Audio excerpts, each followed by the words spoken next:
Hola, saludo a Enrique Fernández Maldonado y le damos la bienvenida a una nueva edición de Mesa Política, programa de entrevistas producido por Otra Mirada TV en colaboración con Nuestra América y en esta ocasión en coproducción con el Centro de Políticas Públicas y Derechos Humanos Equidad. El día de hoy abordaremos el caso de Telefónica del Perú, importante y conocida empresa española, líder en el sector de las telecomunicaciones, está presente en nuestro país desde el año 1994 y que en los últimos días y semanas se ha visto involucrada con una denuncia hecha por sus sindicatos relacionada con un anuncio de cese colectivo que involucraría a más de 700 trabajadores. Lo grave de este hecho reside no solo en el impacto que tendría este cese masivo en la situación económica y emocional de las familias afectadas, sino que además, con esta acción, la empresa estaría despidiendo a un número importante de dirigentes y trabajadores sindicalizados, lo cual constituye a todas luces una clara práctica antisindical. Para conversar sobre este grave hecho que pone en entredicho el ejercicio de los derechos laborales en nuestro país, nos acompañan el señor Luis López Chao, técnico en telecomunicaciones y secretario general del Sindicato Unitario de Trabajadores de Telefónica del Perú, y también la doctora Grace Vaquerizo, abogada especialista en Derecho Laboral y asesora de sindicato. Gracias a ambos por acompañarnos. Vamos a comenzar la entrevista contigo, Luis. Te voy a pedir que por favor nos expliques brevemente en qué consiste esta medida de la empresa Telefónica, cuándo es que les fue anunciada y a quiénes estaría afectando principalmente. Muchas gracias, Enrique, por esta oportunidad. Esta es una medida que es parte de la ley 728, el decreto legislativo 728 que dictó Fujimori cuando dio el golpe de Estado, ¿no? Este decreto legislativo 728 contemplaba el despido arbitrario y contemplaba también el cese colectivo con suspensión perfecta automática. Nosotros logramos en el año 2002 una huelga de 57 días, una sentencia del Tribunal Constitucional a 1124 en la que dejaba sin efecto, por ser inconstitucional, el despido arbitrario, reponiendo a más de 500 trabajadores, todos sindicalizados, e impidiendo a la Telefónica que no puede despedir si no hay causa justa. Has pasado más o menos 20 años y Telefónica, después de muchos intentos y muchas estrategias que ha desarrollado en todo este 20 años, me imagino que ha pensado en la coyuntura, una situación de pandemia, una presión muy fuerte de la CONFIEP, una coyuntura política de inseguridad de parte del Estado, de parte del gobierno mismo, una inestabilidad política, y ha pensado que es su mejor oportunidad. Y ha lanzado el día 6 de abril una comunicación a los sindicatos en la cual le comunica que va a hacer uso del derecho del artículo 48 de la 728, aplicando el artículo 46 de ceses colectivos y la suspensión perfecta de manera automática. Pero el mismo día 6, los sindicatos le comunicamos a la empresa que debería convocarnos en situación de coalición sindical, es decir, como coordinadora sindical, y que nos cite a todos juntos. La insistió en citar individualmente y que nos citaría a la coalición sindical o a la coordinadora sindical de manera complementaria, la cual nosotros le respondimos de que ella no es quien decide en qué condiciones nos debe convocar o cómo nos organizamos o cómo nos reunimos. Esa es la autonomía sindical. La relación sindicato-empresa es una relación horizontal, no es una relación vertical. Nosotros no somos subordinados de ella. Si bien somos empleados, pero en nuestra condición de dirigente debe respetar nuestra autonomía sindical. Y la empresa simplemente lo que hizo fue convocar al día siguiente o publicar al día siguiente un programa de retiro incentivado. Un programa de retiro incentivado que estaba en la carta inicial del día 6 de abril. O sea, si nosotros vemos bien el cronograma, la carta de invitación a reunión es para decir, los invito a discutir un programa de cese colectivo donde la propuesta alternativa es un programa de retiro incentivado. Entonces, eso de nuestro punto de vista, vicia el proceso. En primer lugar, porque tienes que invitarnos a una reunión dándonos toda la información pertinente que sustenta las causas y las razones por las cuales se justifique una solicitud de esa naturaleza. Eso no lo hizo. Y nosotros ¿Qué nos argumentos ha sorprendió utilizado que la a los 2 o empresa, 3 días, Luis? inmediatamente el Ministerio de Trabajo nos cite a una reunión de extraproceso sin haberla solicitado nosotros y aparentemente sin haberla solicitado la compañía. Eso ha significado que nosotros no participemos en ninguna reunión y la empresa haya comunicado individualmente a cada trabajador, algo que la norma lo prohíbe. Si hay el sindicato, tiene que comunicar al sindicato y no lo ha hecho.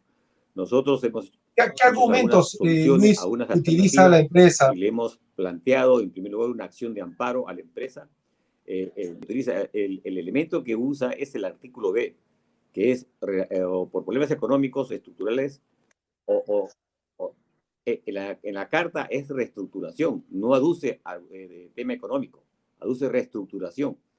Entonces, pero la sustentación es económica. Y es lo que nosotros cuestionamos y decimos, oye, en primer lugar, tú aduces una reestructuración empresarial, pero la sustentación es de nivel económico. Tan es así que al final das como resultado que vas a obtener una mejora de la productividad de 195 o 96% y una rentabilidad de 92.000 millones de soles. Y eso lo que nosotros le hemos cuestionado, no le hemos cuestionado, simplemente lo ponemos como que el argumento que plantea la empresa no se condice con la conclusión de la que ella sostiene. Entonces, eso es cuestionable. Por eso creemos que la empresa lo que ha hecho es una suerte, en primer lugar, de psicosocial, de un chantaje. Es decir, te amenazo con un cese colectivo, pero al mismo tiempo te propongo como alternativa una renuncia voluntaria. Es decir, te pongo una pistola en la cabeza. Oye, si tú no renuncias, yo te voy a despedir a través de ese colectivo. Y lo que preocupa es que toda esa sustentación o argumentación que está en esa carta, la compañía tenía que darnos a nosotros oficialmente en una reunión y exponernos en una reunión y permitirnos a nosotros poder refutar todos esos elementos de juicio que ella tiene. Por otro lado, la compañía tiene la obligación, de acuerdo a la norma, de que haya una auditoría técnica con un auditor debidamente regulado, autorizado por la autoridad competente, que es la Contraloría, y los sindicatos tener la facultad también de refutar a través de un auditor técnico contratado por el sindicato, por un auditor regulado y autorizado por la autoridad competente. Todo eso no ha pasado, todo eso se ha viciado. La compañía ha saltado procesos y el Ministerio de Trabajo lo ha permitido. Nosotros hemos mandado cartas al Ministerio de Trabajo en la cual le decimos, si nosotros no pedimos un extraproceso, ¿por qué nos citas a reuniones a la medianoche, sin argumento alguno, sin motivación alguna, y después nos vemos obligados a decirnos, oye, mejor invita a una reunión de información, y nos cita a una reunión de información, pero al día siguiente el Ministerio de Trabajo nos cita a una reunión de extraproceso? Entonces nosotros decimos, oye, ¿qué pasa acá? Tú necesitas una reunión de extraproceso donde se supone debe haber una voluntad de solucionar un conflicto, y tú ya lo das por hecho de que el conflicto se rompió y nos citas el día siguiente a una solución de extraproceso porque la reunión previa no ha dado resultados. O sea, tú te estás Luis, adelantando a los hechos. muy bien. Yo quisiera preguntarle ahora a Te la escucho, doctora Vaquerizo, te ¿cuáles escucho son un los poco entrecortado. procedimientos que debe seguir una empresa para No sé convocar si o aplicar un cese colectivo? ya. Muy buenos días, gracias Quique y gracias Luis también por un poco ya ir explicando cuáles son esos pasos. Justamente Luis lo ha explicado en el sentido de los pasos que han esperado que la empresa realice previo a previo a lo que es la solicitud del cese colectivo, ¿no? Lo primero que ha tenido que hacer la empresa es comunicar al sindicato y ya Luis ha explicado que Telefónica no ha cumplido con ese primer paso. Y esta reunión previo a la solicitud del cese colectivo es tan importante porque ahí le han tenido que explicar exponer cuáles son esos factores que están llevando a que la empresa solicite el cese colectivo, ¿no? Y exhibir incluso las auditorías, los informes de terceros, para que haya un diálogo transparente. Lamentablemente, Telefónica al igual que muchas otras empresas, no lo está cumpliendo. Y yo quería comentarles a los amigos que nos escuchan que este tema del cese colectivo, lamentablemente, en nuestro país está regulado de tal forma que está acompañado de una medida muy drástica, que es la medida de la suspensión perfecta. Entonces, al momento que las empresas solicitan el cese colectivo, la legislación les permite aplicar esta suspensión perfecta, que es prácticamente decirle al trabajador, tú ya no vas a laborar y yo ya no te voy a pagar. O sea, de facto, le quitan la remuneración, le quitan la posibilidad de llevar los ingresos económicos a su hogar. Y esta situación hace que cualquier negociación que quisiera hacer la empresa con el trabajador, como por ejemplo invitarlos al retiro voluntario, no sea una negociación en condiciones iguales, ¿no? Ya de por sí hay una gran diferencia entre el poder de la empresa y la situación del trabajador. A eso súmale que el trabajador ya está a un paso de ser despedido, porque así lo está sintiendo que ya no tiene ingresos, está sintiendo en la práctica lo que es quedarse en la calle, y a veces por estas necesidades económicas los trabajadores terminan aceptando estas negociaciones individuales o estas propuestas de parte del empleador. Yo quisiera agregar a lo que ya ha explicado Luis, estos detalles que se ha saltado Telefónica, es de que las empresas saben muy bien que no cumplen con los requisitos del cese colectivo, pero solo lo solicitan para abrirse este campo de la suspensión perfecta y para abrirse esta negociación que les comentaba, esta negociación individual, esta negociación traumática, para prácticamente imponerle al trabajador a que acepte las migajas de la empresa. Y de este caso, un parangón, quisiera mencionar a lo que sucedió en Crediscotia. Crediscotia es una sucursal de Scotiabank que también hizo lo mismo, ¿no? Iba a hacer un cambio estructural en la empresa, iba a eliminar lo que es el área de créditos a microempresas, lo iba a eliminar y invitó al cese colectivo a sus trabajadores. En la mayoría, igualito que Telefónica, la gran cantidad afiliados al sindicato, y empezó a invitar a retiro voluntario, ¿no? Entonces, el sindicato se mantuvo fuerte, ha traspasado todas las instancias, y en cada una de las instancias a Crediscotia se le negó la razón, y ahora, después de muchos meses, ya los trabajadores de Crediscotia están trabajando. La empresa ha tenido que devolverles la remuneración que les dejó de pagar por la suspensión perfecta, y así como ese caso, hay varios. Lo que único que buscan las empresas es tratar de redoblar la voluntad del trabajador para que acepte estos retiros voluntarios, que es en la práctica formas de despido arbitrarios. Gracias, Grace. Para, digamos, volver sobre el tema del cese colectivo, ¿cuáles son las condiciones objetivas que establece la ley para que una acción de esta naturaleza sea legal? Porque alguna condición objetiva tiene que establecer la ley para que no sea una medida de carácter subjetivo. Sí, bueno, hay cuatro grandes causales. Uno es por el caso fortuito, digamos que existe un ejemplo muy claro, ¿no? Un terremoto destruye totalmente una empresa y eso conlleva que ya la empresa inicie un proceso de cese colectivo, ¿no? Eso es totalmente entendible, ¿no?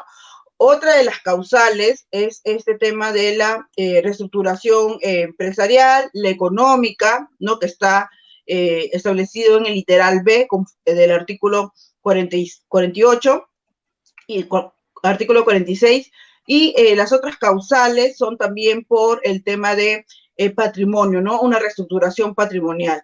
Entonces, estas son a grandes rasgos las causales, y cada una de ellas conlleva un procedimiento. En el procedimiento que se ha cogido Telefónica, existe por ley la necesidad de que previo a la presentación de la solicitud del cese colectivo haya una reunión. Y en esa reunión tiene que explicarse a los trabajadores por qué la empresa está adoptando esta posición, y en esa reunión pueden llegar también a adoptar por mutuo acuerdo medidas menos drásticas, ¿no? Por ejemplo, reducción de jornadas de trabajo, reducción de remuneraciones, porque lo que busca la ley, lo que busca el derecho del trabajo es de mantener los puestos de trabajo para no perjudicar al trabajador, ¿no? Entonces, ese requisito es fundamental. Otro de los requisitos es, y lo había mencionado Luis, la presentación de un estudio realizado por un auditor externo, ¿no? Que esté incluso registrado por la Contraloría de la República. Entonces, eso también es fundamental porque es la opinión de un tercero que le tiene que dar objetividad a la propuesta a la cual se puede acoger la empresa. Y la autoridad de trabajo, regresando con Luis en este momento, ¿cómo es que está participando? Ustedes han manifestado su preocupación con el fallo o la opinión que pueda tener el Ministerio de Trabajo con relación al cese colectivo, y tiene que ver con que el viceministro actual de Trabajo, el doctor Silva, es un ex funcionario de la empresa telefónica del Perú. ¿Qué aspectos se pueden colegir de esta situación, Luis? Mira, el señor José Luis Parodi primero ha sido trabajador de Miranda y Amado y fue destacado a trabajar a Telefónica y se quedó en Telefónica como funcionario, creo que llegó a ser gerente en el área de recursos humanos y ahora terminó siendo viceministro de Trabajo. Ahí hay intereses encontrados, definitivamente hay intereses encontrados. La compañía viene trabajando más o menos 2 o 3 años atrás en una suerte de desactivar varias áreas técnicas de trabajadores, áreas de ingeniería, de soporte, en la cual eran profesionales, muchos eran ingenieros, secretarias, eran personal de soporte comercial, personal de instalación y mantenimiento de redes, tanto planta interna como planta externa, y a todos los ha confinado en un área que le llamaba COT, hoy llamado COM, Centro de Operaciones Técnicas, hoy llamado Centro de Operaciones Movistar. Todos son sindicalizados. Nosotros logramos presentar una queja hace más o menos 1 año y medio, 2 años, a la OIT, de que todo eso que estaba haciendo la empresa de confinar a todos los trabajadores en una determinada área tenía la mala intención o de vender el negocio, o de crear una filial, o de despedir trabajadores. Esa es una queja que nosotros hemos presentado a través de nuestro asesor Álvaro Vidal, ¿no? Y ahí está la queja. Los hechos ya demuestran que lo que preveíamos se iba a cumplir. Telefónica ha vulnerado totalmente toda la parte del procedimiento. Lo que busca Telefónica es seguir tercerizando los servicios. La actividad no se ha desaparecido.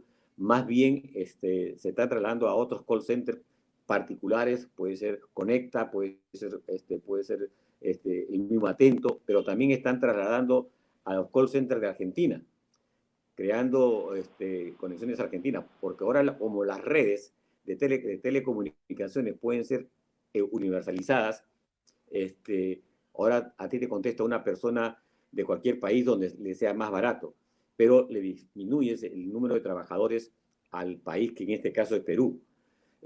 Nosotros tenemos un convenio, esto que me había olvidado comentarte, nosotros tenemos un convenio colectivo que lo previmos después de la sentencia del 1124. Dijimos, se queda una ventanita abierta. Esa ventanita abierta es los ceses colectivos. Entonces, desde el año 2004 hacia adelante, más o menos 2005, nosotros tenemos convenios en la cual Telefónica renuncia a la aplicación de esta cláusula de ceses colectivos por reestructuración, por tecnología o por problemas económicos. Ese convenio se va renovando cada año. Estamos en plena negociación colectiva, que hemos tenido que pasar el arbitraje el 2019-2020 y el 2020-2021, que tampoco se resuelve, está también ese mismo punto en discusión y en negociación. Y según la ley de relaciones colectivas, mientras no se resuelva el convenio colectivo subsiguiente, prevalece el convenio anterior. Y eso es lo que nosotros estamos también insistiendo.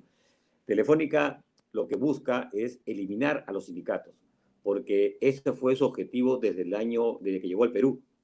Por eso que hicieron la huelga del 2000 de 22 días, la huelga del 2002 de 57 días, porque el objetivo de la empresa era eliminar a toda la organización sindical, trabajadores que provenían de ECTEC y de Exentel y de XPT. Decía Luis que esta conducta que tú señalas de la empresa telefónica está en las antípodas de lo que hoy en día el mundo empresarial viene promoviendo a nivel global como las conductas empresariales responsables. que suponen una relación más armoniosa y respetuosa de los derechos humanos, incluidos los laborales, por las empresas y principalmente por las empresas transnacionales, que tienen un importante poder, digamos, en la toma de decisiones que afectan la calidad de vida de diversos grupos de interés. Un cortito, Luis, ¿qué van a hacer los sindicatos Bueno, en esta situación? ¿Cuál va a ser su respuesta a lo que se pueda comentar al público? la conducta de Telefónica, como tú lo dices, es una conducta de una empresa irresponsable, ¿no? No es lo que ella pregona. Casi el 90% de la actividad está tercerizada y seguro va a seguir tercerizando la mayor cantidad de actividad y tratar de eliminar a los trabajadores regulares. Lo que vamos a hacer nosotros es iniciar una serie de acciones legales.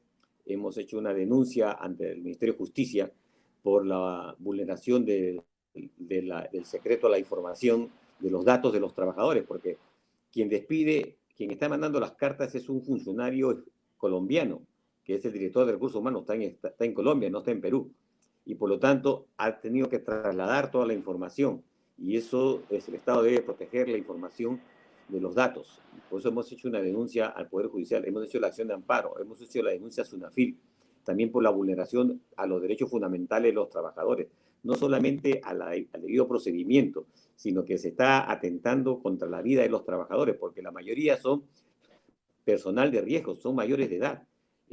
Muchos tienen con problemas de comorbilidad, enfermedades que están previstas en los decretos de urgencia, y muchos son ya, y la mayoría, o por no decir la totalidad, son sindicalizados. Es un atentado a los derechos a la libertad sindical y a la autonomía sindical por parte de Telefónica. Y buscar muy bien, Luis. superar sus problemas, ¿no? Es particular el caso de Telefónica porque, no, para los audiencia que no sabe, España ha aprobado un Plan Nacional de Acción en Empresas y Derechos Humanos que establece obligaciones extraterritoriales que el Estado español debe garantizar en todo aquel país donde tengan inversiones domiciliadas en España, y Telefónica es una de sus principales empresas, pero estamos viendo que, digamos, tienen una política claramente antilaboral y antisindical con estas últimas acciones que piensa adoptar. Doctora Vaquerizo, esta acción de Telefónica nos retrotrae a un tiempo no muy lejano. Hace 20 años intentó despedir también a un número importante de trabajadores, a 500 trabajadores. Sin embargo, el Tribunal Constitucional sacó una sentencia donde reconocía que este era un hecho inconstitucional y, digamos, decretó la reposición de los trabajadores como una manera de restituir los derechos afectados. ¿Nos puede comentar un poco la naturaleza de esa sentencia del Tribunal Constitucional y si calza con la actual situación que estamos comentando? Bueno, esa sentencia fue una de las jurisprudencias que ha generado un mayor impacto en todo lo que es el derecho laboral, porque a raíz de esa jurisprudencia, los trabajadores que eran víctimas de despidos incausados y fraudulentos empiezan a ser repuestos a sus centros de trabajo.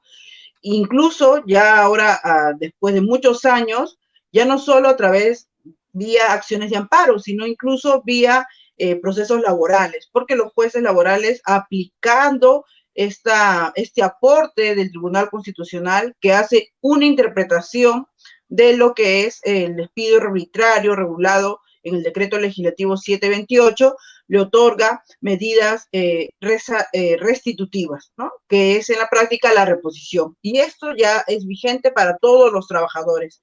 Eso ha sido el impacto que ha tenido una acción negativa de Telefónica, que el sindicato lo convirtió en victoria, y esta victoria es la que gozan ahora muchos trabajadores que pueden ser repuestos a sus centros de trabajo.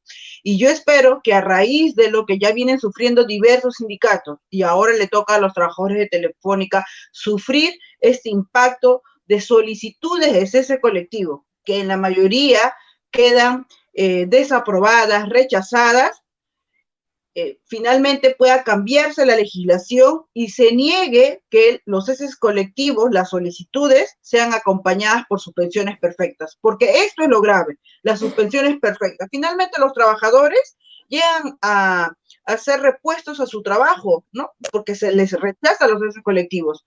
pero ya la situación traumática de estar 3, 4, 5, 6 meses, nadie va a calmar esa angustia familiar y menos en periodo de pandemia. Por eso sería importante que ya a nivel del Congreso o las instancias respectivas se cambie la legislación y se elimine esta suspensión perfecta de forma automática, ¿no? De repente ese es el segundo legado que nos va a traer los sindicatos de Telefónica en esta dura lucha. Nosotros creemos que va a ser así y nos solidarizamos con esta lucha por sus derechos de las trabajadoras y trabajadores de Telefónica del Perú. Estamos viendo a partir de su testimonio que estamos sufriendo las consecuencias de una herencia pesada que supuso las reformas laborales de los años 90 durante el gobierno de Alberto Fujimori y que hoy en día les son tan caras a las organizaciones sindicales, puesto que en ese contexto tienen que enfrentar difíciles situaciones. Con estas intervenciones quiero agradecerles a nuestros invitados de hoy por sus testimonios, por sus opiniones sobre el caso del despido que quiere perpetuar Telefónica, y los invitamos a ver este programa a través de las redes sociales de Otra Mirada y Nuestra América, y queremos aprovechar la ocasión para desearles un feliz día de las trabajadoras y los trabajadores este 1 de mayo. Muchas gracias y será hasta la próxima.